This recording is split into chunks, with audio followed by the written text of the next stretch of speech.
Hey guys, I hope you're having a wonderful day. As October ends, November comes, and here we are, almost ready for Christmas, almost ready, and for Thanksgiving as well. So, let's get right into the lesson. So like I said before, and I'll say it a thousand times, the first and second readings are very important, and sometimes they can relate, and then if they don't, then they always just add on to what we're gonna learn. So the first reading comes from, I believe, it's wisdom. Yeah, it's wisdom, and it just talks about what wisdom is and what wisdom means, and it compares it to a woman, and which is very interesting. And and then we get a responsorial psalm, of course. And the second reading is from First Thessalonians, and we'll get into it how it ties in the gospel. So the gospel is from Matthew again. We've this past few months, basically from September to November, we've get the gospel from Matthew, and it's telling a story. So here we are, Matthew chapter 25, verse 1 through 13. And it talks about the parable of the wise and foolish maidens, or we can say virgins. So I will read it and we'll break it down. Here we go. So, then the kingdom of heaven shall be compared to 10 maidens who took their lamps and went to meet the bridegroom. 5 of them were foolish, and 5 were wise. For when the foolish took their lamps, they took no oil with them, but the wise took flasks of oil with their lamps. As the bridegroom was delayed, they all slumbered and slept. But at midnight there was a cry, Behold, the bridegroom, come out to meet him. Then all those maidens arose and trimmed their lamps. And the foolish said to the wise, Give us some of your oil, for our lamps are going out. But the wise replied, Perhaps there will not be enough for us and for you. Go rather to the dealers and buy for yourselves. And while they went to buy, the bridegroom came, and those who were ready went in with him to the marriage feast, and the door was shut. Afterward, the other maidens came also, saying, Lord, Lord, open to us. But he replied, Truly, I say to you, I do not know you. Watch therefore, for you know neither the day nor the hour. So we're going to break it down. And I know it's a lot to take in, but Jesus right now is telling a story. From the beginning of the verse, it's kind of a flashback. He wants to refer to a story, and at the end, he brings everybody's attention back. So here we go. We're going to break it down. And so then the kingdom of heaven shall be compared to 10 maidens who took their lamps and went to meet the bridegroom. So he's comparing the kingdom of heaven to this parable. And believe it or not, he's talking about his second coming, the rapture, if you must say, or maybe the apocalypse, or whatever you want to call it. Um, that's what he's comparing it to. He's comparing this parable to his second coming, and that's one of the biggest questions in our faith. Is There are a lot of questions, but the biggest one is, when is Jesus coming? He says it in the Bible. I will come soon, and I will return soon. But when is that gonna happen? When there's no date, there's nothing. He just leaves us on a cliffhanger. Goes back up to heaven. Says peace out. I'll be back. BRB. But he compared, and we'll continue reading the parable. So he compares this. Five of them were foolish and 5 were wise. So we have 10 people. 5 of them smart. 5 of them dumb. And when the foolish took their lamps, they took no oil with them, but the wise took flasks of oil with their lamps. So why do 5 have oil and 5 don't? The oil represents the Holy Spirit. And a lot of times throughout the Bible, oil represents the Holy Spirit. In this parable especially, the oil represents the Holy Spirit, kind of the Holy Spirit of like the 7 gifts of the Holy Spirit that we get in confirmation that you guys will partake in a few years coming. But we continue. And the bridegroom he's comparing the bridegroom to like the rapture, the end of the end times, into his second coming. So he says, as the bridegroom was delayed, they all slumbered and slept. So we all assume that Jesus is coming, right? I don't know if you remember, you probably guys were very, very young. I was 12 years old at the time. Maybe you guys were like 2, I don't know. But back in 2012, there was a time when the date would hit December 12th, 2012, that the end of the world was going to come. And then everybody was like, hey, it's going to end. We're done. And that's when a lot of people got ready for it. And a lot of people were, like a lot of believers were getting ready. So it never came. Now we're here 8 years later. It's 2020. It still hasn't came. But that's what Jesus is saying. That the end time was delayed, in a sort of speak, and they all slumbered and slept. So so the bridegrooms thought, or the maidens thought, he's not coming. Let's just go ahead and sleep. Why not? Why not? Right, to pass the time. But at midnight there was a cry. Behold, the bridegroom, come out to meet him. Right. So we can say that this cry was from an angel, right? Saying, behold, hurry, he's here, it's coming, the time has come. And the maidens rose and trimmed their lamps, right? So something happens here. And this is the biggest part we can get.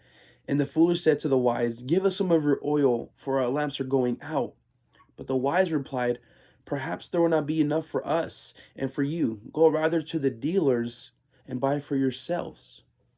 So the foolish are so all of a sudden the foolish are thinking, oh my gosh, we don't have the Holy Spirit. He's already here. We need some. We need some right now. But the wise have some. Let's ask for them. But the wise know that they can't, because they have enough for themselves, and there's only so much they can give to all five of the foolish ones, but not to the others for them. And that says, and we'll continue what that means, because that's very important. And here we go. And while they went to buy, the bridegroom came, and those who were ready went in with him to the marriage feast, and the door was shut. So let's go back to the where they wanted the oil. So it Jesus really puts it an emphasis on this part, because we can't believe just because of someone else's experience or someone else's life. We have to experience ourselves. And that's why we always call on the Holy Spirit to be with us every single day, whether it's prayer, whether it's through our life, that we always call upon him, and that we grow this relationship with him. And that's what the foolish did. That's what they didn't do. Let me take that back. That's what they didn't do. What they did was they tried to get the Holy Spirit from someone else. And I know that's a weird concept to get in, but it's basically saying that it's not wise to get your faith from someone else, because they understood that the Holy Spirit is with them, and they took in the effort to grow a relationship with Christ. And now all of a sudden people want to take that just because they don't have theirs, if that makes sense. But the foolish, they didn't have a relationship. I kind of put them as lukewarm people, basically saying no enthusiasm for Christ. They just do the bare minimum, while the wise did the maximum. They took it to the next level. So, and that's what that part says. And here's the last part. Afterward, the other maidens came also, saying, Lord, Lord, open to us. But he replied, truly, I say to you, I do not know you. What? And then he ends the story there. And he says, therefore, for you know neither the day nor the hour. So I can imagine, we can imagine that the bridegroom, they're at this marriage feast, right? And then everyone's here, even the wise are there. They're there with their lamps, with the Holy Spirit.